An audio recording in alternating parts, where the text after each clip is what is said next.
All right, guys, welcome back to the shack, and today we're going to be going over another one of the little compact 10 watt, 2 watt IR machines in the line of portable laser engravers. And today we're going to be talking about the Laserpecker 4, which I didn't name it, guys, but that's it right there, okay? So I spent a few days with the machine. I've been playing around with it, doing some testing, and trying to determine where I think this machine fits in the world of laser engravers that are on the market. Because as you know, guys, not every machine is suitable for every person. And in my opinion, you need to pick the machine based on your needs or your wants for whatever you're going to be using it for in your shop. And so today I'm going to just kind of go through some of the things that I found about the machine that I like, and where I think those things could be used, and some of the things that I'm not crazy about, and how I think those things could be improved. So if you want to know more about the machine, and by the way, guys, it does a really, really good job of fine engraving.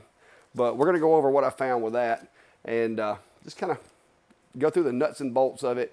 Nothing too deep, just to give you a little peek into it until I can get around to doing more content later. So if you're into that, stick around. We'll be right back.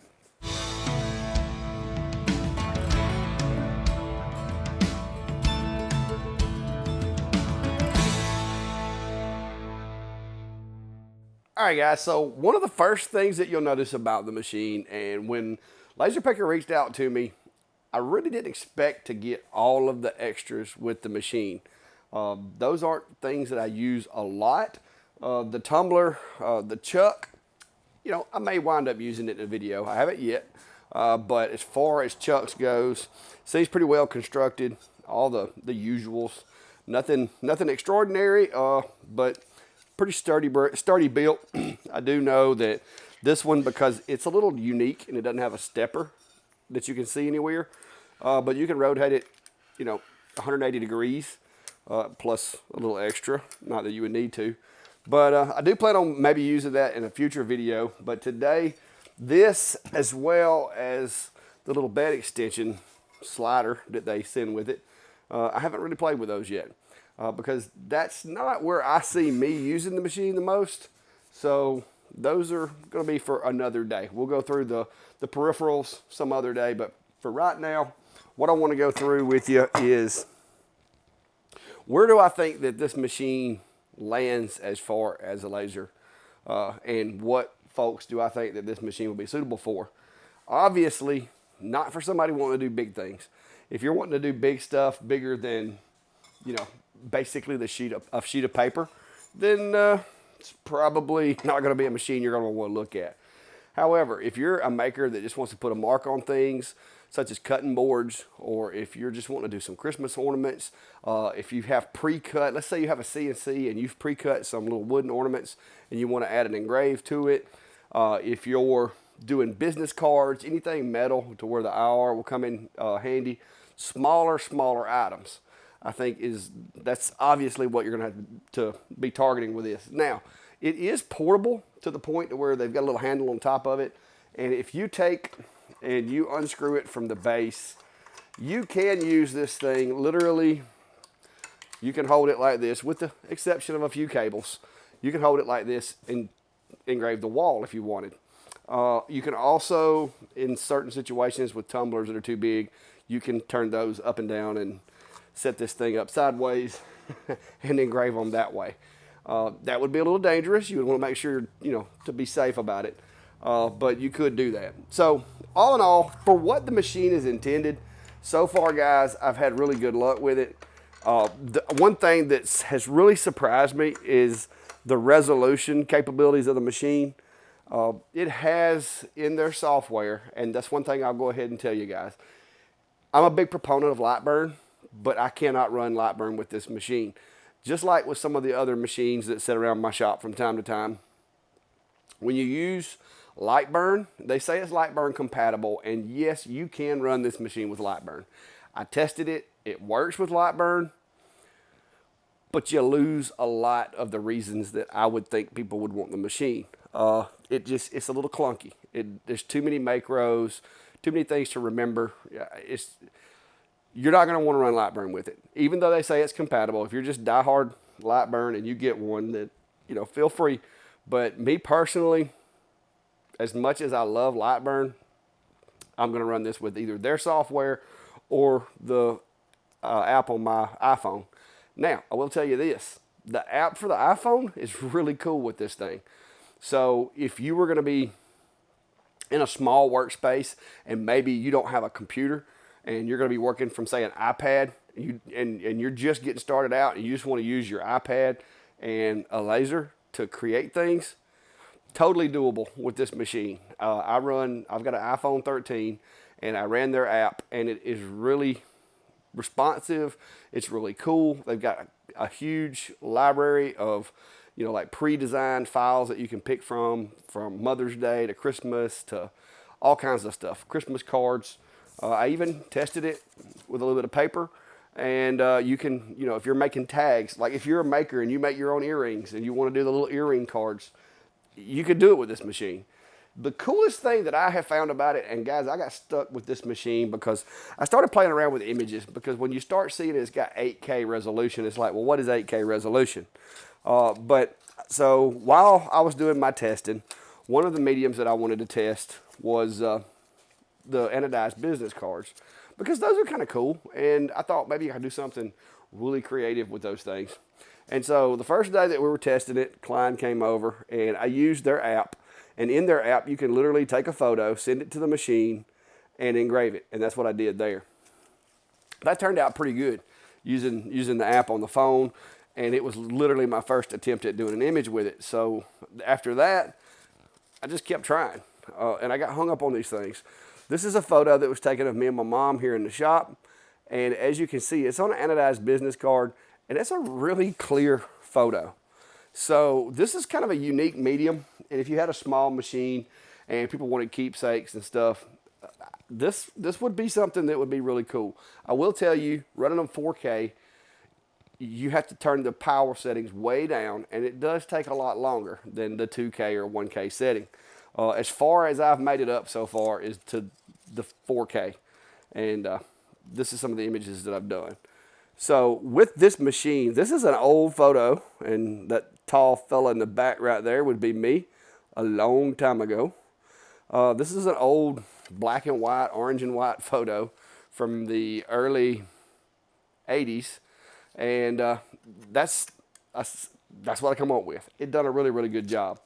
So I was like, man, this machine with using the IR, and that's what I'm doing on these anodized cards. I'm using the IR settings on the machine. I was like, what else can I do? So got a little more creative, went out and found me a graphic that was primarily black and white and that I thought would look good in black and white.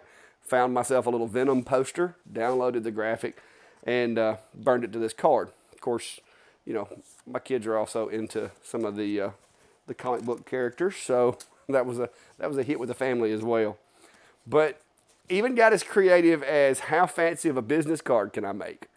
And so I took the business card, made me up a little graphic, and put it on there, and didn't put any text on the back. But guys, you could, you wouldn't want to hand out too many of those, because that takes a minute. But you want to talk about impressing somebody if you're going out to try to get some business, to do some engraving on other things, that would be pretty cool. The only thing that I didn't do that I would do, and I would recommend, is make the image slightly bigger than the card so that there's no border, so that the image basically just runs off the card. That way it would look a lot cleaner. I sized it down just a little bit, and it does have a bit of a boundary around the edge of the card. But that is running the 4K resolution on the machine. Very little power, very high speed to do those. And that kind of stuff, those small things like that, this machine really, really excels. Did play around with a little bit of wood engraving. It doesn't take a whole lot of precision to do wood. Matter of fact, doing wood, you actually don't need to turn the LPI up as high. And I ran this one at like 4K, and this image is a little overburned, a little charred. Slowed it down to 1K, changed a few settings, and got a lot crisper image. This is on basswood, and basswood will turn black really, really fast and get a little sooty. So that's not where you want to go. You want to stay with more of the mahogany color. But that image turned out pretty well. Played around a few more of the little basswood planks that came with the machine. That was the very first burn that I did using their settings in the app, and it turned out really nice. Like I said, the app for the phone was really a big surprise for me. It worked a lot better than I had anticipated, and I was pleased with the results I was getting. Also, when you're framing, this is really cool. You can actually take the image and hold your finger on it and move it around the workspace in the app, and it will in real time adjust the frame on the machine, and makes it pretty simple to like drop a graphic in there and drop it where you want it with the framing that the machine does. So that was pretty cool. Ran a couple speed and power tests on the basswood, and you obviously don't want to go too slow, but getting good gradient all the way down to, somebody stop it before we have to break out the fire extinguisher. So the settings I put in there were a little slow down toward the bottom, but it's got a good range of color and good gradient. And another thing about the app and the app for PC, the PC app, it was surprisingly good, surprisingly easy to follow, even from somebody who had just got into it, who didn't do any homework. Kind of putting myself in the world that you would be in if you brought this machine home, because nobody's going to want to sit and study the software for hours and hours. You're going to get in there, just go ahead and get your feet wet. It was really easy to kind of get in there and navigate through the software and be able to turn out, acceptable products. They do have lists of different materials in there. It gives you good start off points. So if you're a beginner, I think that's a plus for a lot of people, is the simpler the software and the more information provided, such as jump offs for materials and stuff like that. I think that's something that's really good for beginners. So if you're new to it, that may be actually be a selling point for you. But they also have a pretty immense library of graphics that are in the application, and this is one of them. And by the way, guys, Christmas is coming, so if you're not getting ready, you better start, because it won't be long. Orders are going to start coming in. But they have several different designs in there. Some of them are already round for round Christmas ornaments and stuff like that. So if you had pre-cut pieces, or if you had a larger machine, or if you had a glow forge or something, and you wanted to use this to get a little bit more of a brown burn on those, or to personalize them one at a time, you could cut them out on another machine, put them in here, or you could order the blanks already cut, like the little cookies that they make, where it's a kind of a cross slice of a log. You could use those on here. So that's pretty neat. And the big advantage with this machine, as far as versatility of materials, is basically the only material that you can't really do anything to is going to be clear. You can do wood, you can do acrylics, you can do plastics. With the IR module that's in here, or the IR, I guess, emitter that is in here, adds a broad range of things that you can do. Not only can you take anodized cards and turn the surface of them white rather than burning it off to the metal, you can switch it over to the blue and burn them down to the aluminum that's in the card and get that silvery finish. But you can also do things such as stainless steel. Now, this isn't going to be fast, guys. This is not going to be a 30 watt fiber or 20 watt fiber. This is a 2 watt. I recommend you keep your designs sized down to a minimum, and if you're expecting high volume production from the machine, you're not going to get that.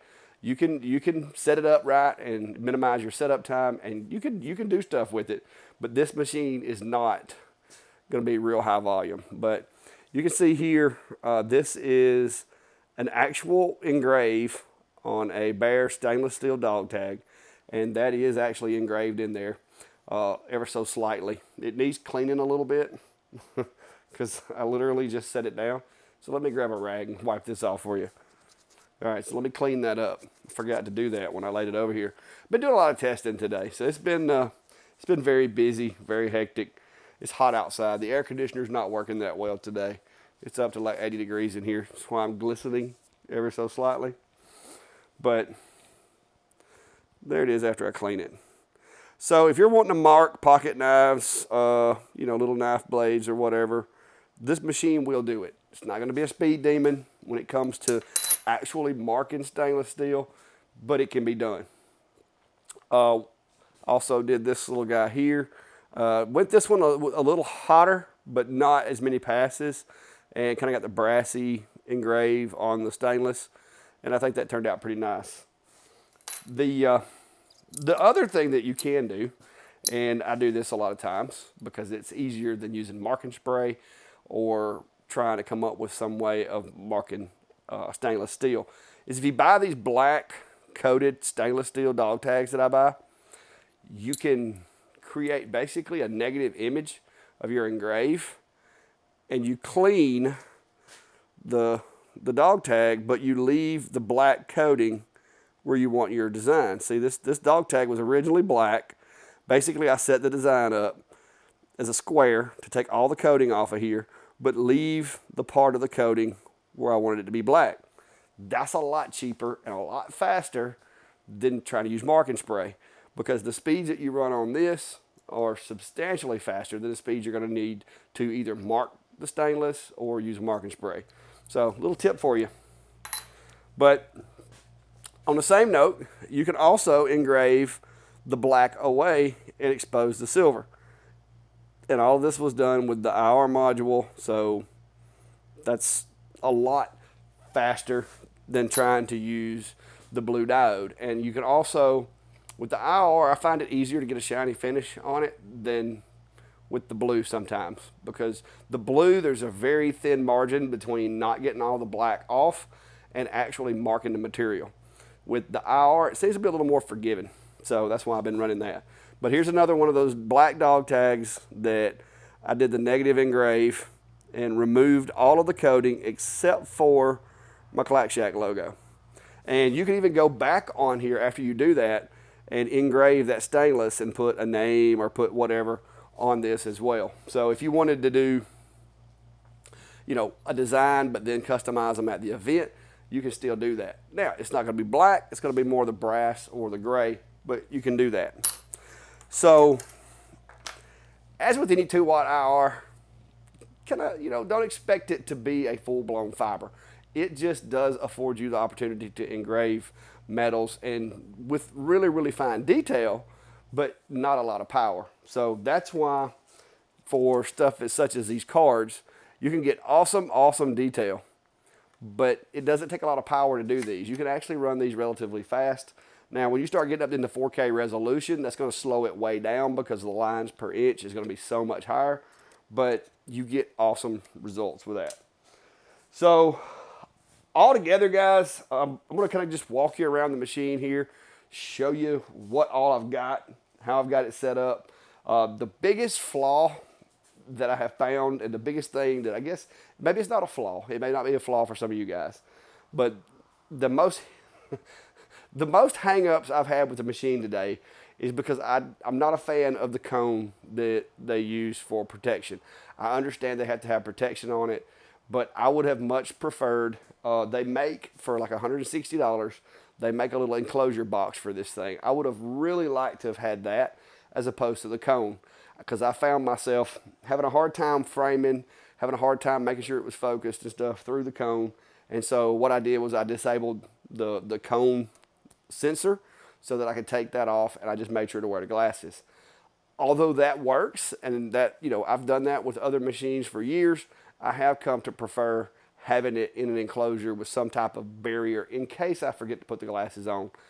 So I think that would be an added addition, a needed addition to this machine. I have seen some of the videos for the new Laserpecker 5 that they're coming out with, and they have this box basically that is built around it that the machine just kind of operates inside of. I think that's a much better fit for this machine, but for $166, I would go ahead and buy the acrylic enclosure that goes with this machine. Even if you don't, even if you have to budget and just buy that and not buy the slider or the chuck, go ahead and get yourself that extra layer of protection, because myself and Brandy both, the dome is a little much. It gets in the way, but it's a little scary not having it for people who have been used to, machines being enclosed. So that would be the biggest thing. But with all things considered, not a bad machine, guys. Really good results. The packaging was like iPhone-ish. Like, they did a really good job of the packaging. The box, I mean, you could even keep that box, take the machine apart, put it back in there. It's reusable. It's got a handle on it. Pretty awesome package. All of the little boxes that were in there had the silver engraving on them. Cool packaging. All of the items and the parts of the machine so far, the machine work and everything's been really good. Accuracy of the machine's been good. I will tell you this, it does not have an off switch. You have to touch the little wake up, which I've unplugged it now, but it has a sleep button on there, and then you just tap the touch screen and it wakes up. But you can literally, in the app, you can switch from one setting to the other simply by swiping the top of it. On the desktop software, it is changeable inside the software. So I'm going to walk you around the machine, show you a few of the parts, and then I'll just drop in the software and kind of give you a real quick look into the software that they use to operate it with, and then we'll get out of here. And hopefully more videos, project videos, will be to come. So let's take a look. All right, guys, as you can see, because I took the cover off and was running it that way, I did fashion myself a little holder so that I could run an exhaust hose up here and get a little air across there. All the connections that run the machine are here in the back. The stand connects to the back, and all of the attachments connect to there. You can run it off a USB, or if you have the Bluetooth dongle, you can run it off of Bluetooth with the PC. But for your iPhone, iPad, or whatever device, it didn't have any problems connecting through the Bluetooth, and everything worked fine. So the machine's very simple. Like I said, everything's held together with these little thumb screws here. You can kind of see those there for the extension for the chuck. And there's the chuck. It does come with a really robust little leveling tool that actually locks into the base here, which is handy. A lot of folks don't do that. That is really handy when you're doing tumblers. And we'll try to do a tumbler at least on this thing. And then there's the little slider bed. The only big thing that I can see about this that I'm not crazy about is I don't see a way to index this with the machine to make sure it's entirely square. That would be something you'd have to make sure that you had that thing square to be able to engrave things. As long as you're like cutting paper or something, not a problem. But if you're engraving bigger items, you definitely want to make sure that thing's square with the base and the head as well. So I'm gonna go ahead and power it up right here and just kind of show you what the interface looks like. The little touch screen's pretty neat. I've got the indicator set. This turns red when the laser is firing, just as a visual indicator, because the 1064 nanometers, you can't really see it with your eyes. So I turn this on. There is an option in the app to turn this light to where it turns red when it's operating. But you can simply switch from 450 to the 1064 that easy. Instead of an off button, you have to hit this, and I'm trying to do it looking through the camera. You have to hit that little sleep button, and that basically turns it off. It says sleep, but it's technically off. Emergency stop button is here. To wake it up, you just touch right back there, and the machine comes back to life. So let's go do a quick run through of the software. Oh, also the glasses that it comes with. I don't know if you can see that, but they are engraved with the ratings of the laser. So that's good. And these actually are some really good covering glasses. So at least since they knew we were probably going to be running it without the cone, these are some real good fitting, like almost like ANSI rated safety glasses as far as the design goes. So that was a good thing on their part.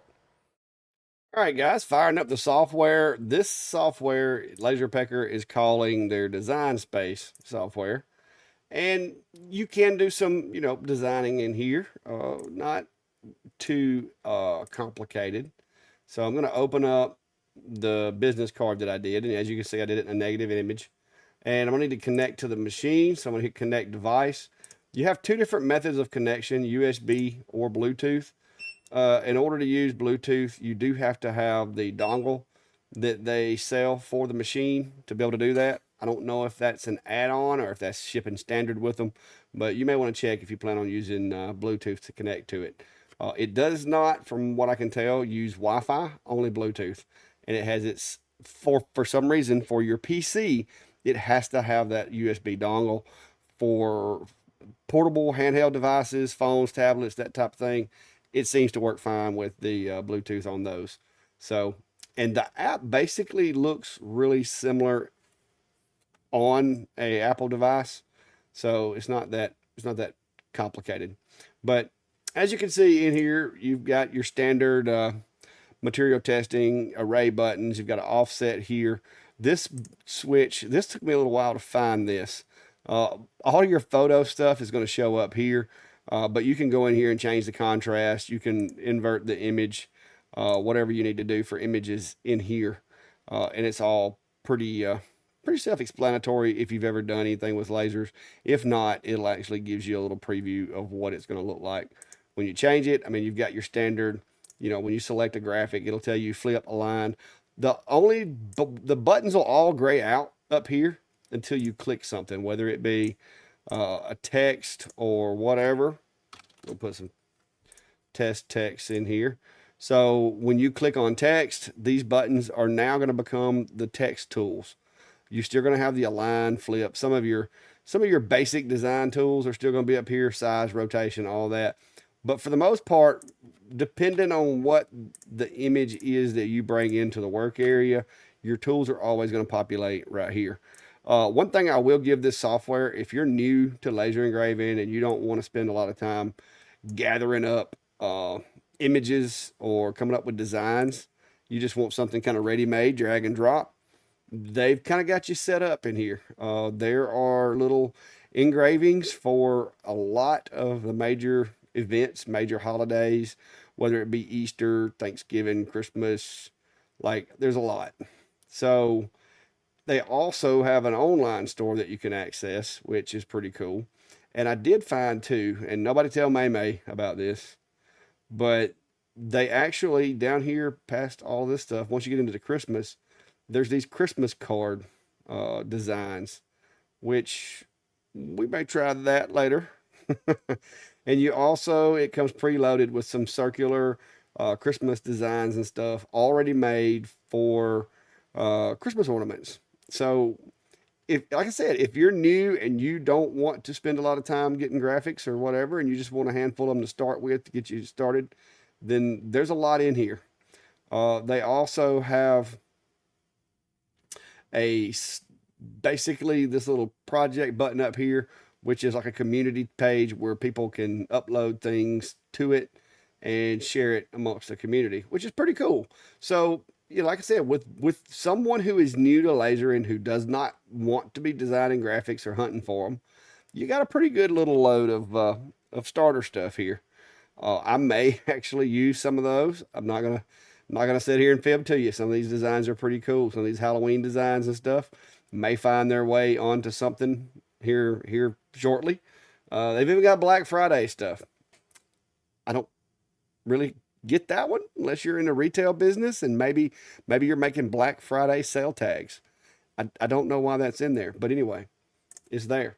Also, the little projects panel up here, this will open up a web page and you can go in here and, like I said, this is more of user created content that you can go in here and click on, similar to a lot of the other softwares that are out there. The one thing that I will say is a lot of this stuff, though, it's not costing you anything. So that's pretty cool. So if you're looking for projects to do, you can do this. Now, this machine will cut thin material. As you can see, this is like a little clothing rack earring holder thing. This is going to be more or less 3mm basswood. That's going to be the limit to cutting, in my opinion. I'm not going to say it can't cut thicker, but I would not recommend it. Some designs for knife blades. So there's all kinds of little cool, get you started things in here that you can pick through and go with. These little designs, like I said, just drop it in there and go with it. They even provide you with the settings. So this machine would be a pretty good little paradise for someone brand new with limited space, with the expectation of not doing anything really large. Now, the machine does have the little bottom plate that comes out. So if you're building a table and you want to put your maker's mark or a logo or something on a table, that is doable with this machine. So you're not going to be doing any big cutting, but as far as engraves, you can engrave. If you can sit this thing, you can sit it on the hood of your car if you wanted to and engrave the hood of your car. So that's the benefit of this machine, having the base that is removable. And it's also portable, so you could engrave on walls with it. So that's pretty handy. So there you go. Fairly basic software. It does have a nice little preview function. You can turn the intensity up and down on the frame. You can even lower the lift bed up and down here. It does not have an automatic focus that I can find, but you can actually use these. I prefer to walk over to the machine where I can see the two dots and do it there. But if your machine is closer to your computer, these might be handy for you to keep from having to reach around and do that. And then once you get there, you hit next step. It's going to go ahead and tell you what it's going to do, and then you hit confirm, and the job begins. My only two grumbles, guys, is not a fan of the cone for eye protection, and also if you're going to be doing a lot of wood, I would recommend the little enclosure with an exhaust pipe, because this little cone, it has a fan, but it just basically breathes it out into the room. So you still need a way of getting rid of the smoke. And that's why I created my little holder with the hose on it there. So, all right, let's get back out of the computer, guys. All right, here you go, guys. Good preview. These are, like I said, completely wrapped around. They've got good coverage up top. So these are some pretty good glasses, and they're actually pretty comfortable. And the fact that they cover both ranges, of course, because the machine does, that's also a good thing. But I hope the video, guys, I hope everything kind of lays it out there for you. Hopefully, as soon as I can get caught up with some other stuff that I've got going on, we can get a couple more videos out with the machine, doing some other stuff, maybe doing a project. So if you've got an idea for a project that you'd like to see, if you have any questions, of course, as always, you can drop that in the comments, or you can go over to Facebook and message me, either on the Clack Shack's Facebook page or in the Laser Engraving community page, and I'll try to get you an answer as soon as I can.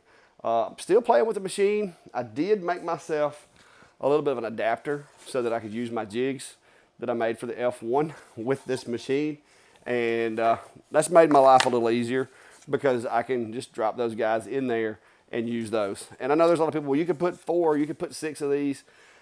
That's not, this machine's not made to be turning out 10 or 12 of them for me. That's not what I'm going to be using it for. So 2 at a time is plenty for me. But all in all, if you just want to create with a laser, and let's say you have very limited space and you need something that's portable that you can put up and bring down, put up and bring down, it is very portable. Unlike many of the machines, this thing would almost fit in like a carry-on bag. I do know people that actually will pack this thing up and carry it with them on trips and stuff. So that's one selling point. Doing events with it, it would be great for events. The only concern that I have for events, guys, is please get that little enclosure. I don't know that I trust this little cone, and it would definitely be a lot less convenient to try to load another blank. So go ahead and invest in the little $160 enclosure. I think if you did that, it would actually be a great machine for events. That's the only negative that I see for that right now. And they do offer it, so $160, it's worth it. It protects your eyes, protects somebody else's eyes, and you could technically still use the cone if you wanted to with the enclosure. Now you got triple protection. But all in all, I love the resolution of the machine. It's actually really surprising. I want to go back now and test some of the other machines that I have and see if they can do as good on this kind of thing as what this machine does. Because the app that they have just makes it so easy.